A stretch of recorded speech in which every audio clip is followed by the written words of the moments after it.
बिस्मिल्लाहिर्रहमानिर्रहीम अस्सलाम वालेकुम class 9th subject general science date 27 June 2020 सोन टॉपिक कंपाउंड पत्म लड़ वुचान प्योर सबस्टेंसेस वुच कि प्योर सबस्टेंसेस गई तम सबस्टेंसेस सेम पार्टिकल हंद बनियामत या यथ मज अके किस्म particles the substances which are made up of only one kind of particle. In pure substances, the particles may be atoms or molecules.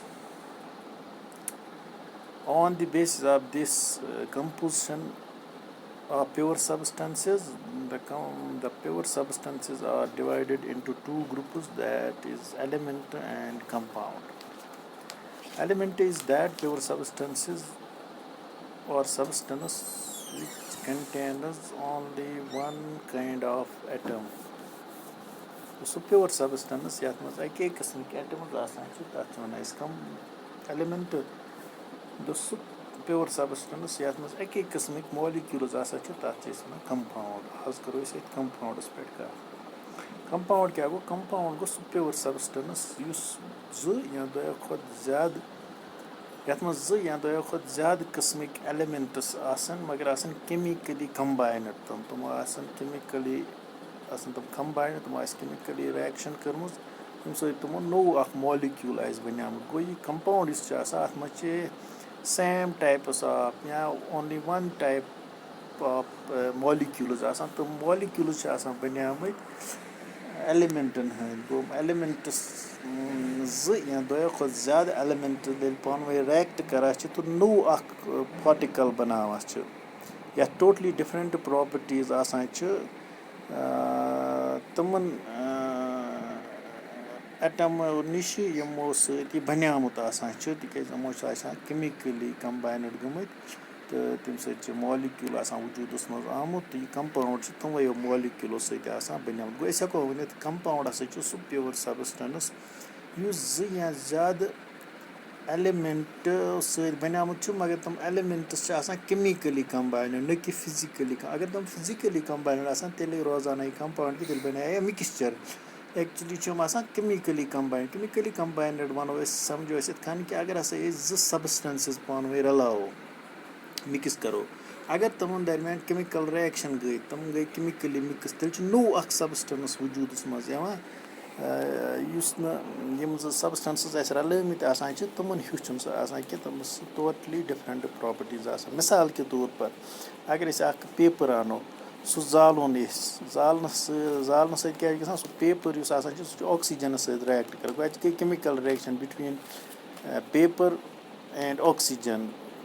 तो तचान पे नई सबस्टेंसेस वजूदस मज कार्बन मोनोऑक्साइड गैस बना कार्बन डाइऑक्साइड गैस बना ऐश बना तत अनबर्नट कार्बन पार्टिकल्स रोजान नई सबस्टेंसेस आए वजूदस मज अथ वन केमिकल चेंज अथ वन केमिकल रिएक्शन गो इथे कन जो या दो खुद ज्यादा एलिमेंट केमिकली कंबाइंड गसान तो तम सत नो अख कंपाउंड बना तो यह कंपाउंड प्योर सबस्टेंस आसान मिसाल के तौर पर मान वाटर कंपाउंड यह बनियामत दोन एलिमेंटन हूँ हाइड्रोजन तो ऑक्सीजन मगर हाइड्रोजन तो ऑक्सीजन केमिकली कंबाइंड क्या फिक्सड प्रपोर्शन फिक्सड प्रपोर्शन अगर वो 4:32 H2O फार्मूला वाटर H2O अत मे जो हाइड्रोजन एटम तो ऑक्सीजन एटम हाइड्रोजनस एटमिक मास 1 दोन हाइड्रोजन गो एटमिक मास 2 गो यह गो 2 इंटू तो ऑक्सीजन एटमिक मास 16 2:16 तो पत अगर यह सिंप्लीफाई कर यह बना 1:8 गो अत फिक्सड प्रपोर्शन 1:8 1 मास हाइड्रोजन तो 8 ऑक्सीजन गो 1:8 प्रपोर्शन वाटर वाटर वो कंपाउंड इस दोन एलिमेंटन हूँ बनियामत दो एलिमेंटन हूँ बनियामत हाइड्रोजन तो ऑक्सीजन तो अत प्रपोर्शन 1:8 यह हमेशा फिक्सड प्रपोर्शन अगर कुन जाए वाटर आनो कुन ते तरीक वाटर बनाओ तथ आस हमेशा फिक्सड प्रपोर्शन 1:8 1 हाइड्रोजन 8 ऑक्सीजन यह आस तथ फिक्सड प्रपोर्शन दोम एग्जांपल कार्बन डाइऑक्साइड यह बनियामत दोन एलिमेंटन हूँ कार्बन तो ऑक्सीजन तो अत क्या प्रपोर्शन 3:8 3 कार्बन 8 ऑक्सीजन तो यह बनियामत दोयो एलिमेंटो सम केमिकली कंबाइन गमत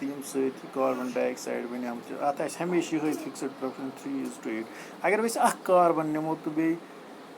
ऑक्सीजन निमो तेल बना कार्बन डाइऑक्साइड कि तेल बना कार्बन मोनोऑक्साइड गो ये प्रपोर्शन चेंज करो नो कंपाउंड वजूदस मज तो गो कुन कंपाउंड प्रपोर्शन हमेशा फिक्सड फिक्सड प्रपोर्शन